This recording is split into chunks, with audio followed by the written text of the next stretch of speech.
Hamilton toujours en difficulté avec la voiture, Norris en chute libre et Verstappen qui décroche la pole. Bienvenue dans ce débrief du GP de Jeddah. On se retrouve ce week-end pour le GP du coup en Arabie Saoudite pour le 5e rendez-vous de la saison. On se retrouve donc sur le premier circuit de la saison qui est urbain et certainement aussi l'un des plus rapides mais aussi très physique pour les pilotes. On va parler info du week-end, les news, tout ce qui se passe, les essais en rapide, les qualifications évidemment qui ont été très surprenantes et évidemment la course. Niveau info du week-end, il y a une écurie en particulier qui a beaucoup fait parler, c'est Red Bull, et en plus sur 3 différents points assez larges. Le premier, c'est Helmut Marko qui aurait enfin décidé à partir, en tout cas laisser sa place. Et c'est surtout que, au final, actuellement, il y a encore des petits trucs qui sont sortis pour dire que ça serait pas vraiment le cas, mais il nous a bien fait comprendre qu'il verrait bien Vettel à sa place. Est-ce que Vettel veut sa place ?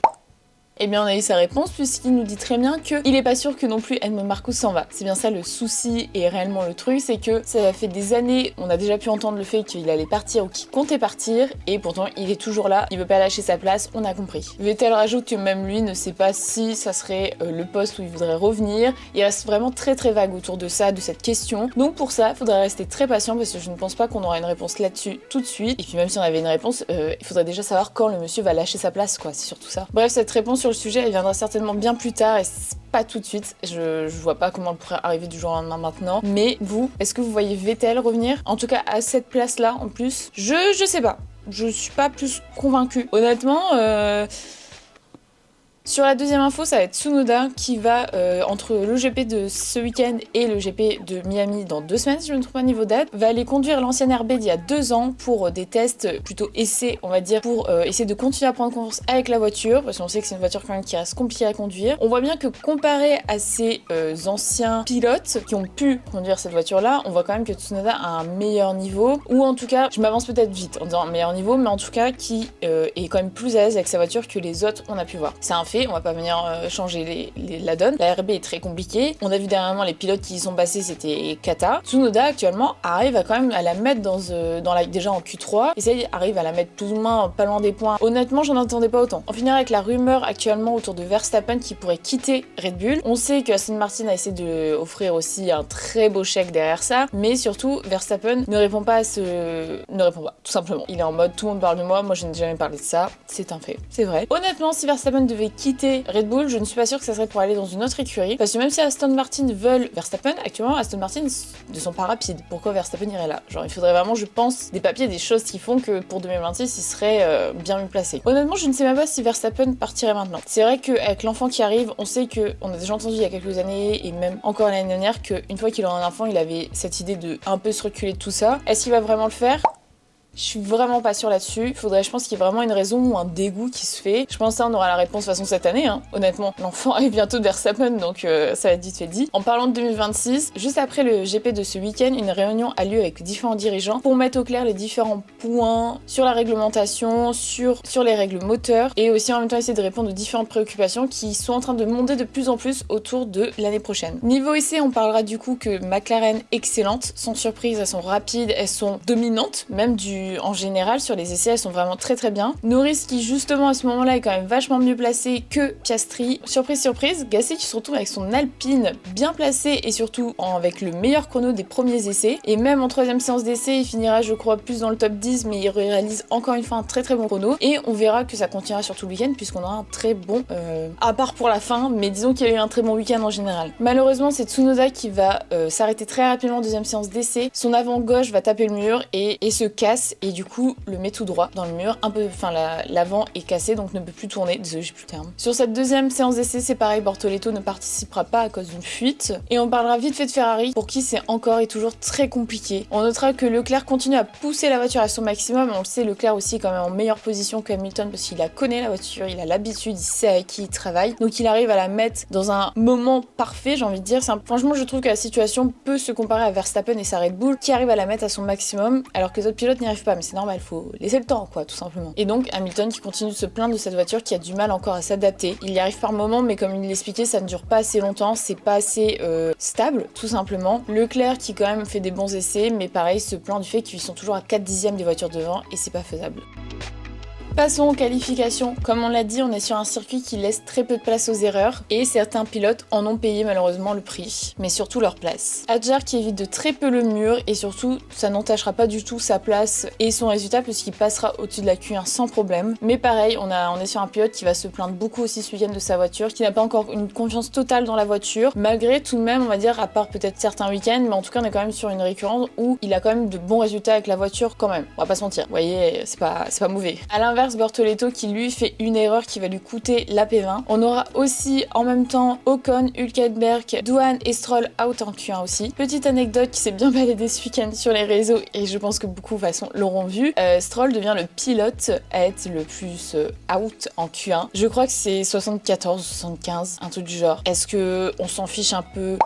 Voilà, à prendre avec des pincettes, à prendre avec des guillemets. Il s'en est amusé, évidemment, parce qu'il a dit que si on mettait les pilotes McLaren dans une Sauber pendant 10 ans, ils seraient certainement au même niveau de record. Je sais pas si vraiment on peut appeler ça un record. On rappelle qu'en plus Aston Martin essaye d'acheter Verstappen. Pas sûr que Verstappen veut participer à ce record-là. Peut-être malgré tout. Verstappen est quand même connu pour avoir battu pas mal de records. Pas dans le même sens quand même. En parlant de lui, en Q2, on le trouve déjà beaucoup plus offensant. Il est quand même vachement plus agressif. Et il est quasiment, voire même plus, rapide que les McLaren. En tout cas, il s'en rapproche et ça payera le prix puisque ça sera notre poleman pour la course. Pour revenir à la Q2, Alonso n'arrivera pas à la Q3. À l'inverse de Sainz qui se positionne de manière surprenante en 6ème position. On aura un malheureux de la Q3 et c'est bien Norris qui sur une relance trop rapide va perdre la voiture et venir se claquer dans le mur tout simplement. Ce qui stoppera pour lui malheureusement cette qualif et le placera en 10ème position. Surtout dans un circuit urbain, ça peut toujours être plus compliqué. Et comme je disais, Gasly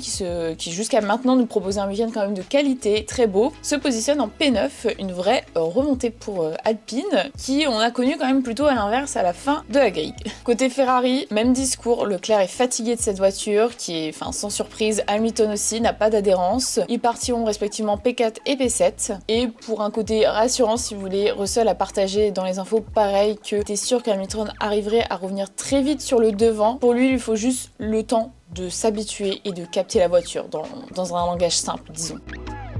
Un départ avec 4 écuries différentes pour les 4 premières places et c'est déjà très mouvementé au bout de même pas la fin du premier tour puisqu'on se retrouve avec 2 abandons. Malheureusement c'est Gasly et Tsunoda qui vont l'un l'autre se taper dedans. Techniquement vu les extraits c'est plus Tsunoda qui viendra s'accrocher dans la roue de Gasly et qui les emporte tous les deux dans le mur malheureusement. C'est pour ça que je vous disais un très beau début de week-end pour Alpine qui malheureusement se termine bien trop vite à mon goût. Verstappen au départ qui essaye de prendre l'avantage sur Piastri, très peu de place du coup sort et prend un avantage forcément.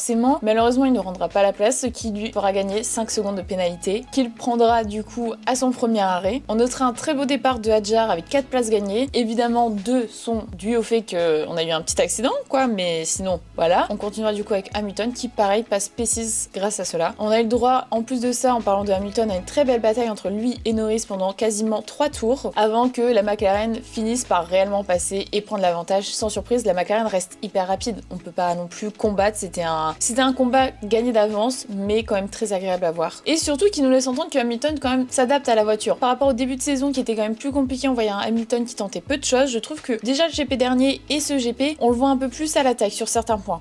Pour moi, ça me rassure en me disant que plus ça va venir, plus on va avoir des résultats. Mais le temps qu'on a un tracteur à la place de la voiture, c'est pas gagné. Milieu de course, les premiers arrêts commencent pour changer vers des pneus durs. Piastri qui suite à ça nous fait un magnifique et surtout osé dépassement qui, pareil, aurait pu très mal finir si mal fait, mais encore un signe d'un pilote vraiment de très haut niveau. C'est Leclerc qui commence à nous époustoufler. Déjà, partir en P4 était une chose, mais là, il nous emmène ses médiums jusqu'à le tour 30, si je ne me trompe pas, quasiment 10 tours de plus que les autres pilotes sur la grille. Norris en fait de même, mais lui est en pneu dur, donc on a une stratégie inversée. À 15 tours de l'arrivée, on signera le dernier dépassement de Leclerc sur Russell, qui a un rythme d'enfer, franchement, qui nous fait une remontée impressionnante, surtout avec la voiture. Ce dépassement lui permet de se mettre en 3ème place, mais un dépassement qui a failli se terminer quand même vers la fin, puisque Norris a fait une remontée très vite, puisque lui était en médium, à l'inverse de Leclerc en hard. Il a très bien défendu et a su vraiment amener la voiture à son maximum, je pense. Les deux pilotes ont très bien défendu et malheureusement, heureusement,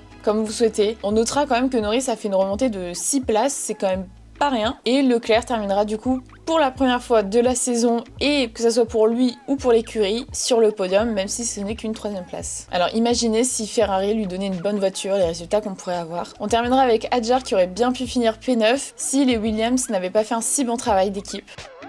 Alors pour terminer cette course, un joli podium de Leclerc en 3e position. Verstappen pas très content de cette 2e position, mais forcément, les 5 secondes d'écart et Piastri viennent de sa pénalité, et Piastri sur cette première place. Le championnat pilote est remis en jeu, Piastri prend la tête. Alors comment va se passer chez McLaren? Est-ce que leur stratégie de pilote va changer? En tout cas, très hâte de voir ces prochains GP. Le championnat de pilote va être très serré, je pense. Surtout pour les McLaren. Leclerc qui est un pilote exceptionnel avec une voiture pas si rapide. La suite avec Verstappen peut être très intéressante parce qu'on est quand même sur un truc assez similaire à Ferrari. Un pilote très bon, mais une voiture qui est assez problématique plutôt. Alors maintenant, c'est plutôt à vous. Vous attendez quoi de ce GP? Est-ce que vous êtes plutôt content de ce résultat? Et surtout, qu'est-ce que vous attendez pour la suite? J'ai très hâte de voir où Ferrari peut évoluer. Personnellement, j'ai très hâte de la suite parce qu'on sait que McLaren est sur le devant, mais à l'arrière, on a quand même 3 écuries qui sont en train de se batailler et je pense peuvent réussir à nous donner de très belles batailles pour la suite de la saison. Dans tous les cas, merci d'avoir suivi ce GP avec moi. Si la vidéo t'a plu, n'hésite pas à liker, commenter, ça fait toujours plaisir. Le format débrief, il va certainement encore évoluer, va encore certainement un peu changer. J'essaye de trouver la bonne manière pour avoir un format complet et de rester en dessous des 20 minutes pour que ça soit assez rapide. Dans tous les cas, on se retrouve très vite pour des prochaines vidéos sur la F1, que ça soit en débrief ou prochainement une vidéo sur la femme et la F1 qui devrait sortir très prochainement, normalement. Je suis en train de préparer aussi une vidéo sur Cadillac et son arrivée en 2026 en F1. Le seul truc, c'est qu'il y a déjà actuellement pas mal de vidéos là-dessus, donc j'attends que des nouveautés ou des infos sortent un peu plus pour éviter de sortir une vidéo qui a déjà été faite trop de fois et je pense n'est pas utile, vous voyez, c'est pas... voilà, on n'attend pas que ça. Je m'arrête là, prenez soin de vous